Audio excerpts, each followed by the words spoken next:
I'm bigcal and welcome to my world. Today another recent video games pickups video. Whew, and boy, got quite a big pile here. It's been a little longer than usual since I last did one. So we'll get started with this nice big box on here. It is a PS4 God of War controller. This is still brand new, sealed. I haven't opened it, neither the person that I got it from. I won this in another competition on Facebook, so yay! So that means I've won a box NES on there. I won a boxed Pokeball new 2DS XL, and I've now won God of War PS4 controller. I own the game on PS4, haven't got around to playing it yet because I still need to finish off God of War 3, and I've been putting that off for ages because I keep, getting new games I want to play instead. So we'll get to that one day. But the controller, nice cool addition to my collection. Probably not going to get opened ever. I don't really have a need to. I have a PS4 controller that works. I have a second PS4 controller still in the box that I haven't used yet that came with the system. So I do have a spare if need be. So yep, that's there for the old collection. Just move my drink over there. Right, we got a nice pile of Switch games. This year has been insane because I've pre-ordered tons of Switch games because there's been so much coming out and I've been managing my finances better, had a little bit extra money. And it's like, okay, I can pre-order some games, get them on launch, and that's what I've been doing. And one of them, of course, was Marvel's Ultimate Alliance 3, The Black Order. This is currently exclusive to the Switch. Whether or not it'll get released on other systems after a year or so, don't know yet. Obviously Marvel Ultimate Alliance 1 and 2 were on multiple systems, they were practically on everything when they came out, but so far this is a Switch exclusive. It's an action RPG style game where obviously you choose a team of 4 characters from the huge Marvel roster, and then you go to war with whoever it is that you're fighting on that particular level. Yeah, so you get a bunch of enemies coming at you, and you've got your basic attacks, a heavy and a light attack, and then you have special attacks. As you level up, you unlock more, and you end up with 4 in total, which is a bit of a disappointment compared to the first game, because you can unlock more than 4, and then you would have a choice as to which you wanted to use, which you wanted to upgrade. Yeah, but you get 4 for each character, so then you hold down one of the buttons, and then if you've got enough for your mana, whatever the hell it's called in the game, I can't remember what they call it. But if you've got enough, obviously you can use the attack, and they all do different things. Each character's got different versions of attacks, and then you can also hold in a different button, and if you've got enough of the mana or whatever it is, and so does another character near you, and your abilities match up, you'll do a double attack, which is really cool, causes more damage.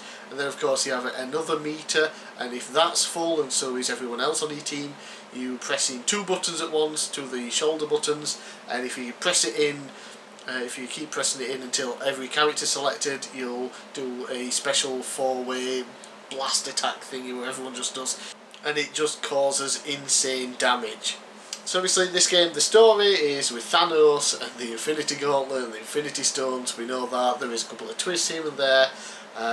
Lots more stuff and people are involved in this because unlike the MCU, they have every character can be in the game that they want to be in the game. So we can go the Inhumans on the moon, and with the X-Men everywhere in this, of course. Go to tons of different locations that we've seen in films that haven't been on films, characters that aren't in the films yet, so it's really, really cool.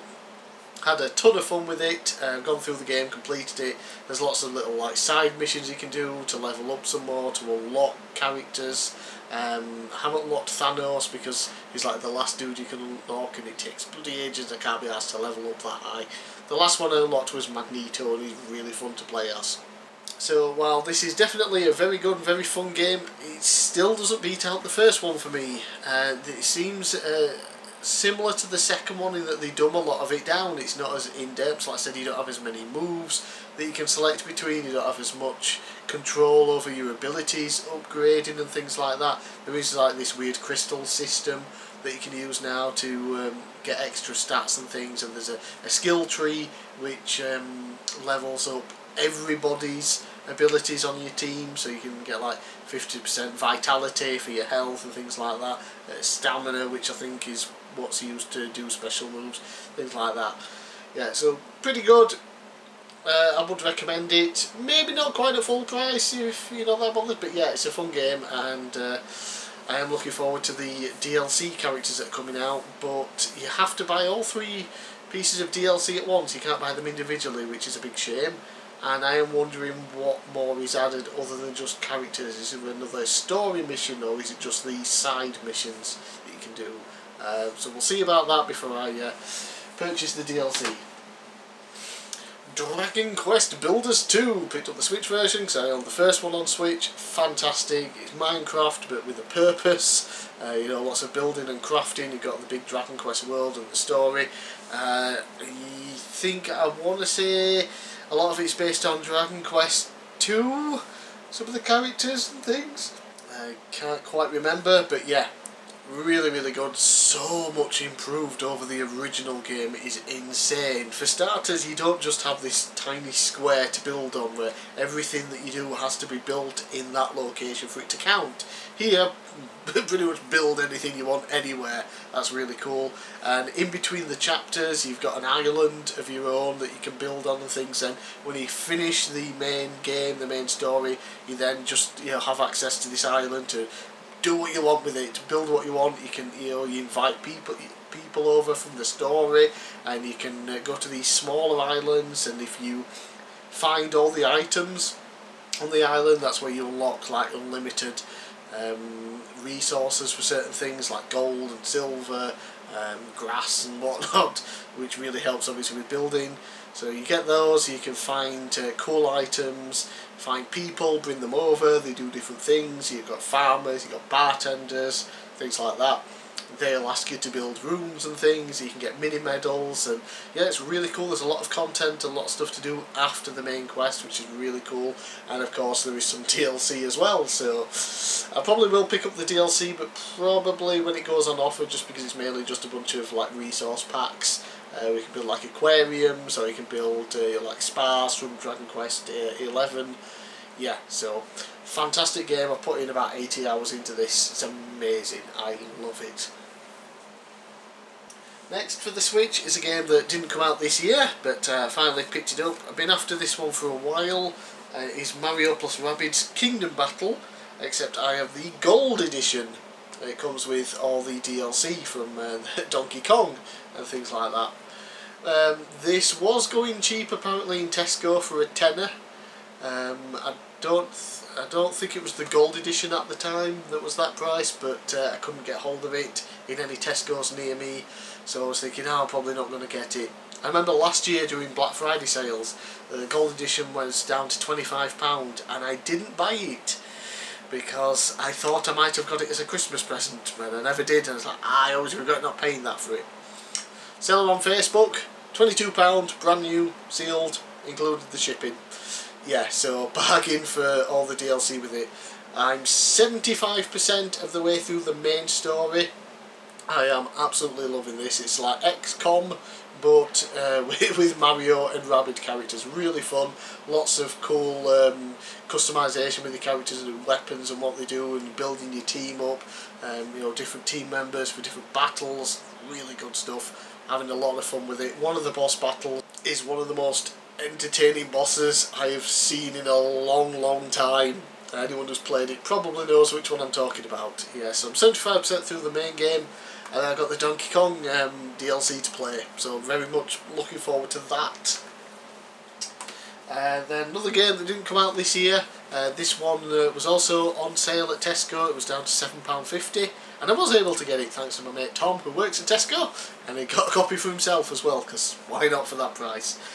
Owned this on the Wii U, completed this on the Wii U, have a script written for a review of it on the Wii U, which I've had it done for a year, and I've just haven't been motivated enough and really in the mood to get a written review done, well, recording that, because all these videos I do at the moment, obviously there's no script. These ones, they are scripted, and I have to try and remember as much of the script as I can.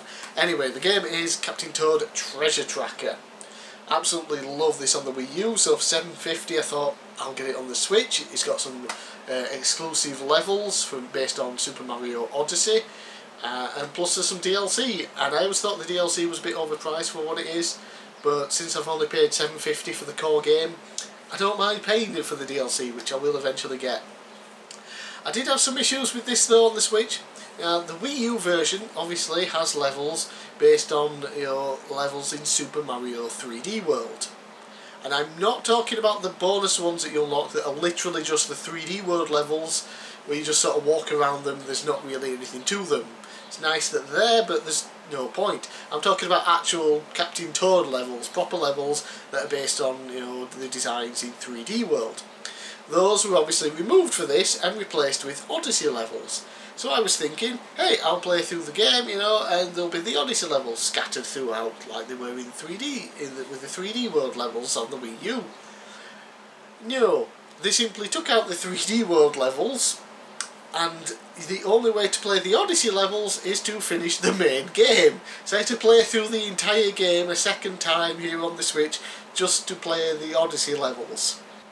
Luckily the game is not difficult, it only took me about 4 hours to complete all the way through. Not 100%, I haven't collected everything just yet, although I probably will do because I've done most of it on my playthrough. It's been really fun doing that. Yeah, so I finally unlocked the Odyssey levels and they are very good, very much enjoyed. The one based on New Donk City is fantastic, really really good, and they're also more challenging as well, so thumbs up for that. So excellent pickup, very happy with that. And lastly for Switch, a game that just came out a couple of days ago when I'm recording this video, I don't know when it's going to go out, but unfortunately it wasn't shipped out before it came out, it was only posted on release day, so I got it the day after, and that is Collection of Mana. I was originally not too fussed about getting this because I thought it was like £35 for it, for 3 games, which yeah, but it's a Game Boy game and 2 Super Nintendo games. It seems a bit pricey for me, but I got it for just over, I got it for £31 I managed to pre-order it for. Physical version, it's apparently a limited release on physical, so I thought, why not? Secret of Mana is a really really good game on the Super Nintendo. I've never played the original, is it Final Fantasy Legend? Final Fantasy Adventure or Mystic Quest, depending on where you are. That was on the Game Boy, and then Trials of Mana, which was never released in English before, and so that's going to be cool to play through. They are doing a remastered version of that at some point soon, but this is the original Super Nintendo version. Looks and plays great, all 3 of them on this. I've only started playing the first one so far, the Game Boy game. I love the settings that you got. You can see as full screen as you can, obviously with the Game Boy resolution, so you got borders. You can have it zoomed in as possible, black and white, or you can have it the original sort of Game Boy screen size, so you got borders all the way around. Or you can change it to the original green colour, the green and black from the Game Boy screen, or you can have it from, I think, one of the different colour palettes that you get if you put it in a Super Game Boy. I'm thinking that's what that is, but yeah, it's nice to have all those options. I'm playing it in black and white and as full as the screen can get. One of the features I do love about it is that you can listen to the soundtrack for all 3 games on the main menu. You get the main menu and you scroll between all 3 games, and as you scroll, instead of clicking on them, you can press the X button, I think, to go to the music player, and then you can listen to any of the songs that you want, which is a really nice feature, I think, because some of the music in these games are fantastic. So yeah, currently playing through the first one, and I'll hopefully play through the other 2 at some point as well. Next, some PS3 games. One that I didn't know existed until recently. I saw someone post that it was on offer on game.co.uk of all places. Brand new and still sealed. There was the PS3 version, £4.99. The Xbox 360 version was only about £2, but while I do own an Xbox 360, if I have the option between Xbox 360 and PS3 game, I will go with the PS3 version because I have it always set up. It's just like where my arm is right now, where my hand is, it's just here, always set up. So it's much easier for me to access that anyway. Yeah, so the game is Anarchy Reigns, and it is the limited edition version. It comes with Bayonetta as a playable character and some new co-op mode and things like that. Yeah, so it's obviously from Platinum Games, so you know what kind of game it is, and it is essentially the spiritual sequel to Mad World on the Wii, which I have just here behind me. Mad World, that amazing black and white and red game where you're in like a TV show and you're this big massive brute and you just go around murdering people in creative ways. Similar sort of thing, except I think you're kind of like, I don't know, like a bounty hunter where you're basically sent in to clean places up, and yeah, you murder people in very cool, very violent ways. So it was nice to get that brand new, still sealed, with the codes for the limited edition stuff, which still work. So yeah, that's really fun. And then another PS3 game, UFC Undisputed 3. Heard this one was the best UFC game, been looking for a decent console UFC game for a while, so picked this one up. I'm having a ton of fun with it, it's great. I love the career mode. We create your own character and you start off in this lower promotion and battling and choosing your fights and going to training camps and things like that. And I won like my first year there within the game. I won knockout of the year for smashing a guy within 14 seconds. Won the title in that place, and now I'm currently at the point where I've got an offer from UFC. So do I go to UFC now with a lower contract, or do I defend my title some more in this smaller promotion and wait for another UFC contract? So yeah, pretty cool. Obviously really great roster and that. I'm disappointed though, there is a character in the game, Alistair Overeem, is that his name? Can't remember if that's it properly, but you could only unlock him by going onto the UFC Undisputed 3 Facebook account, liking or posting something or whatever, and waiting for them to give you a code. Yeah, the account's been inactive basically since 2012, 2013, so getting a code for that character is virtually impossible now, so you can't unlock him, I don't think. Yeah, but yeah, the roster's really good as well. Brock Lesnar's in this, so I like Brock. Dan Severn can be unlocked via points that you earn in the game. Chuck Liddell, I think I've just unlocked him as well. Yeah, so lots of great fighters, lots of classic fighters as well, and just a really fun story mode, a great fighting system. Loving that game. PS4 game now. Picked this up nice and cheap just recently. In fact, my PS4's currently on over there. Just because I'm installing the games, and it is South Park The Fractured But Whole, and it includes a Stick of Truth as well. This was brand new, sealed, £8.95 for both games. Can't go wrong with that. I have played both on PC. I own the Stick of Truth on PC. I don't own the Fractured But Whole, so I don't know how I must have played that without owning it. Yeah, but they're really fantastic games, RPGs obviously. The first one is kind of like your Lord of the Rings style fantasy setting, the second one more superheroes like the MCU, DC, things like that. Both are fantastic and they're just amazing in that you really do feel like you're in an episode. It looks that good and plays that good. It's fantastic, both games well worth it. Yeah, these were new, sealed, the code still works, so I'm downloading the Stick of Truth and installing the Fractured But Whole as we speak on the PS4, so I will have some footage recorded in a bit once they're done, and yeah, I probably will go through and play these again, only you know this time I'll choose different classes, just to change it up a little bit. We've got some Wii games now. Wii! First one is Donkey Kong Jet Race. The thing was this a remaster, well a port or whatever of the GameCube one? I think it was on GameCube originally. You have the bongos to play. I do have the bongos, I don't have the game. So you obviously use the nunchuck and Wii remote. And it's obviously like a kart racer, but with motion control, well bongo-y controls here. And oh boy, it's a good job it was cheap. I wasn't expecting it to be great, but I thought it'd be cool to try out and see what it's like.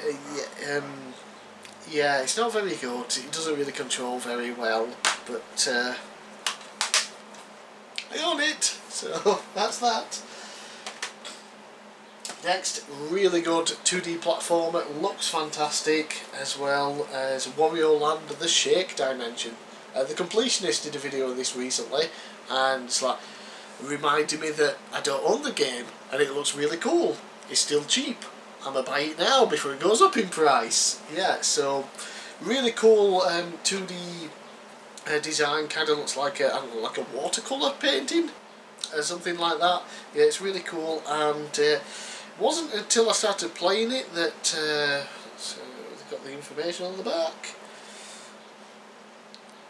Wow, there is virtually no information on like who made it or anything. Wow, that is bad. Yeah, trying to think. Is it Feel Good or Good Feel? Basically, the guys who did Kirby's Epic Yarn, Yoshi's Woolly World, Yoshi's Crafted World. So they're pretty much experts at fantastic looking and great playing 2D games. 2D platformers, so they made this as well that I think a lot of people forget. I didn't even realise, and it doesn't tell you anywhere on the box that these guys are behind it. Literally just says Nintendo. But yeah, really good platformer, very fun. Next is Metroid Prime 3 Corruption. Can't believe it took me so long to actually finally buy this game, because I'm a fan of the Metroid Prime series. I've had Metroid Prime 2 for years on the GameCube, and I did play this back in the day when I had my Wii soft modded, so it was really good, but now I finally own it original because my Wii is no longer soft modded, because I started collecting games. And lastly for the Wii, a game I'd never heard of before, until a certain Australian bastard who keeps costing me money told me about it. He keeps costing me money by telling me about games I've never heard of before, and then I end up locking them up and thinking, yeah, I kind of really want that, and then buying it. Literally about half an hour before I started recording this video, the bastard cost me 25 quid by introducing me to 2 games that I ended up really wanting. Anyway, so this one, you can get it in Australia for like a couple of quid. Over here, bit more expensive, 20 quid for a Wii game. Yeah. But what's cool about it is one of the Wii light gun style games, and I'm always up for good ones of those. And it is Dino Strike. Basically, you end up going to get shipwrecked, I think, on an island. There's lots of dinosaurs there. I'm familiar, and you basically have to shoot them light gun style, and it is really fun. There is also a version that comes with a big box and like a shotgun, I think, for it. But yeah, that adds like another £20–25 onto the price. So that I'm just happy enough to have picked up the game. Oof, so many games, and we're still not done. We now have some GameCube games. Of course, about a month ago now, I picked up the Kirby HD adapter for the GameCube. Quality of the GameCube is fantastic now for me, so it's like I really need to start getting some more use out of this by building up my GameCube collection. So picked up Knockout Kings 2003. I'm a big fan of boxing games. I own quite a few. Knockout King Series 2001 on the PS1 was one of my favourite games during that time. So yeah, another Knockout Games 2003. It plays really well. I was having fun with playing it. Then I picked up Fight Night Round 2. Now, I already own this, I think, on the original Xbox. It's a good boxing game. So why did I pick it up for the GameCube? That's why. Yeah, just point that out. It comes exclusive to the GameCube version, obviously, because Nintendo, with Super Punch-Out for the SNES game. I don't know if because I've not played it in a while, or if it was the GameCube controller not really working well with all the games, because the D-pad's not very good. We'll get to that actually at the end of this video. But I didn't think it played very well. I don't know if it was emulated badly on the disc, or if it was the controller I was using. But yeah, it's still cool to own that game, and it's just nice to have that exclusive version of the game. Tony Hawk's game now, Tony Hawk's Underground 2. Always heard quite a lot about the Tony Hawk's Underground series and how they're really good. So I decided to pick one up. Of course, got it for the GameCube, and yeah, it seems really fun. Classic Tony Hawk style gameplay, but updated a little bit from the original PS1 games. And now we've got bigger levels and things to go around in. and I think there's an actual story mode in this as well, which is kind of weird for a Tony Hawk's game. Don't know if it was the first to do it or not, probably wasn't, but yeah. And because I got Metroid Prime 3, I finally decided to pick up Metroid Prime 1 on the GameCube. Yes, I haven't owned the first one. Like I said, I owned the second one going back from when I first got my Wii, and I realised it's backwards compatible with the GameCube. I never really got to play many GameCube games back then when it was out, so it's like, okay, they're all going dirt cheap while the Wii's out now, so I picked up a bunch. But I could never get the first Metroid where I was living at the time. It was never in any of the shops, so I never got it. And I just put it off, so I finally picked it up because it was cheaper than I was wanting to pay for it, so that's cool, because it's gone up to like 10 or 12 quid in a lot of places, so I paid under that for it. Very happy, very good game. Another Tony Hawk's game, just to see what it's like, Tony Hawk's American Wasteland. Let's see, which one was this? Yeah, I think this was one I wasn't really enjoying too much when I first played it, but I think it was because I was just so unused to playing Tony Hawk's on a GameCube with a GameCube controller. I've always played Tony Hawk's on the PlayStation, so yeah, different controller, different sort of layout, it just kind of confused me a little bit. But yeah, it's Tony Hawk's game, and I'll definitely go through that one day. And lastly, Mortal Kombat Deadly Alliance on the GameCube. Been after this for a while because back when my brother had a GameCube when it came out, this was a Mortal Kombat game that we had, and I had a lot of fun with it. So it was just kind of nostalgia, and yeah, picked it up. Again, cheaper than what I was expecting to pay for it based on what it's on, what it goes for. So I'm very happy with that. Even if it's not considered one of the best Mortal Kombat games, but yeah, for nostalgia reasons, I had to have it.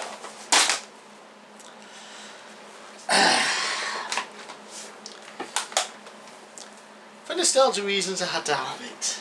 Woo. And that is the end of that massive pile. Just remembered two other Switch games that I got were Doom and Doom 2, digital only. It's the original Doom games, but on the Switch.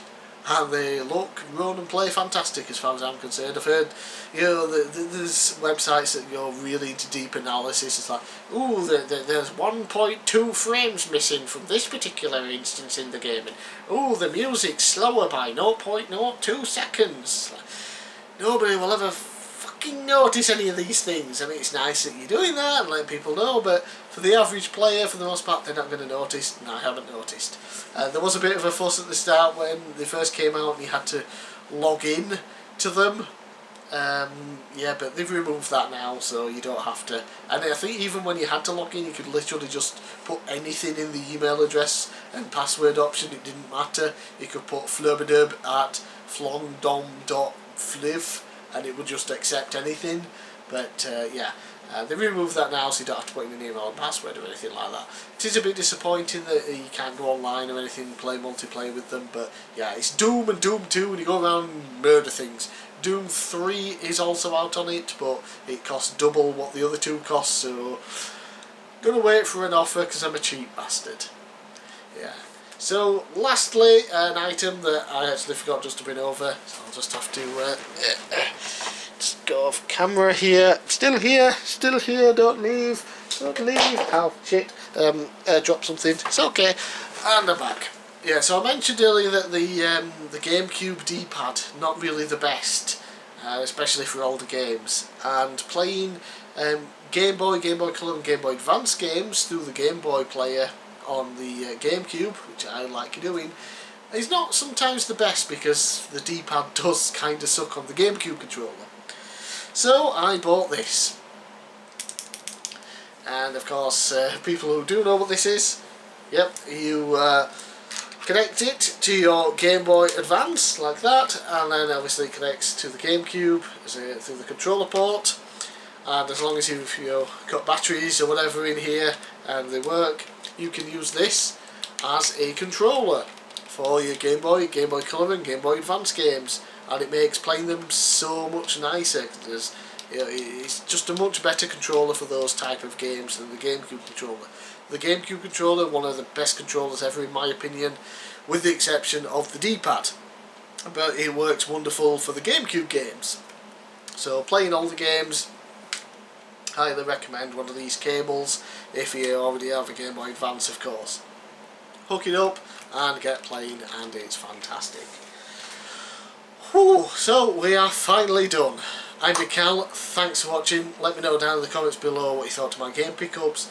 Let me know what pickups you've had recently, and I'll see you again next time.